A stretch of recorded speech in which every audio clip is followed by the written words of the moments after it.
Hi everyone, it's Veronica from Two Easels, and today I've got a fun and colorful tutorial for you. I'm going to show you how to go from a sketch to this finished watercolor piece, creating this nice gradual rainbow effect. So grab some paper, pencil, eraser, and a light pad if you have one. If you don't, you can always use a sunny window to transfer your sketch to your watercolor paper.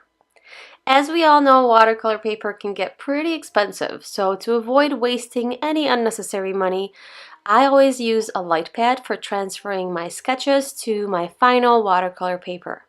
You can say that a light pad will eventually pay for itself because you won't be wasting as much expensive paper when using one. So here's what you want to do. Grab some regular printer paper, nothing fancy, and start sketching out your words. This is where you will figure out how many will fit on a line and how they all fit together.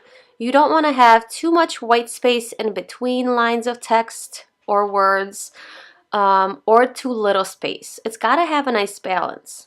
Also, keep in mind the size of the brush you will be using later on. Since a brush is much thicker than a pencil, you need to space out your letters a little bit further apart to leave room for those thick downstrokes. So now that I have my first sketch, I want to make some more changes to it. So I grab my light pad. I place the first sketch on the bottom and a new sheet of paper on top and just trace over the letters, keeping ones I like and changing any placement or shape of others. I'm going to keep doing this with just printer paper until I'm satisfied with the layout. Then I grab my watercolor paper and place that on top of the final sketch. I don't use a pencil to transfer it to the watercolor paper. I just leave it under there. And I use paint straight on top of my watercolor paper. You can always tape it in place to make sure you don't accidentally move it. To create this watercolor rainbow effect, you need to pre-mix colors first. This is super important. You don't want to be mixing and getting your colors wet and looking for colors while you're already lettering. So always have them pre-mixed and ready to go. Alright, let's get started. Choose the first color and start lettering.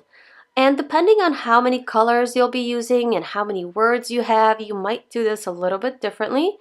But since I have 5 lines of text, I have a lot of room to mix my colors and play around.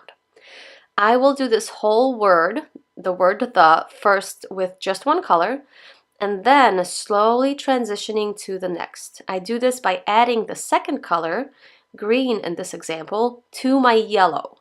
Slowly, adding more and more green to my yellow until I feel like it's totally green, and then I just dip the brush straight into green.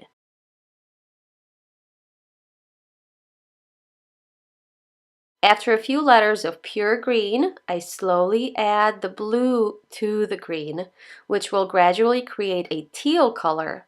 And then after a while of teal, I dip into pure blue, and again the same with purple later on. Gradually adding my second color to the first color will create this smooth transition. If you just dip to your second color right away, you will end up with a drastic change from one color to the next, making your letters jump. So your first letter would be yellow, your second letter would be green, the third letter would be blue. If you don't want that, you need to gradually mix the colors as you're lettering. After I'm all done, I like to add some splashes to my pieces just for fun. This watercolor process will take some time to figure out, so don't freak out.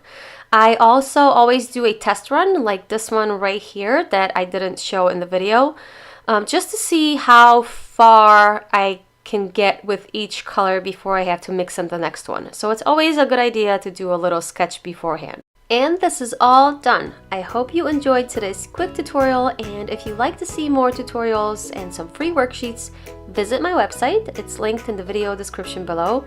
And don't forget to subscribe so you don't miss any future videos. Alright guys, see you next time. Bye!